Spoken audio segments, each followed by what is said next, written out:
Hello there. Today we're going to take a look at Marvel Legends Emperor Doom. Been holding on to this guy for a while, so let's just get into him. The box, we got a pretty decent box. Definitely stands out with the black and the greens. Also gives a little bit of a backstory, unlike Scar. As Doctor Strange must give the mantle of Sorcerer Supreme to Doctor Doom. That's why he has that cape. That's Doctor Strange's cape. Very cool. Okay, so looking at the plastic, we got the figure itself, 2 additional hands, and 2 effect pieces. And then you also have the cape, which I do count as an accessory. So very cool. Let's get him out, take a little bit of a closer look. Okay, so this is how you get him right out of the box. It comes pre-attached with that cape. He looks really good. Those armor pieces, they look really good too. They almost look like actual armor, like you would see on like a knight.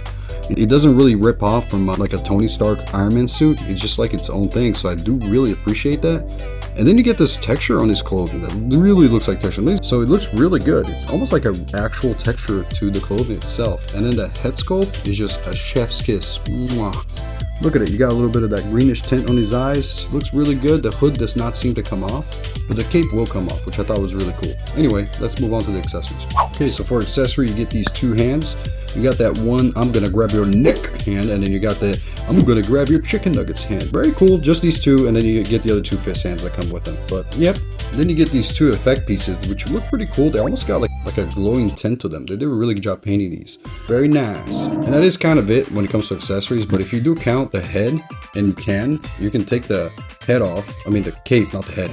And you see, you get the plastic cape, which I do appreciate. I know a lot of people want the soft goods, but I think that if you get really good plastic like this, it makes it look very good. I do like the plastic if it looks this good. Okay, so back to the figure. Is this figure worth your money? Yeah, I would say so. I paid 24 bucks for mine, but what I will say is they have gone up in price a bit. I think they're now 27, and I've seen them go up as far as 29, but they do go back up and down between 24 and 27 and 29. So you'll be able to find it. It's not a specifically rare figure, at least right now it's not. But I do think that they're going to go up in price quite a bit once the movie comes out with Doctor Doom, so do keep that in mind. Right now, if you want a Doctor Doom and you don't have one already, this one is definitely a great one to stand in for it. Not just stand in, but it's a really good looking figure, and I think you're going to like it in your collection. They did a pretty decent job with the paint job and all that. There is some missing paint on the straps here and stuff like that, which could have been really nice to have there, but otherwise, it's a pretty decent figure, and I do recommend it if you want a Doctor Doom. And tune in next time when I gloom Mr. Doom with my boom. What?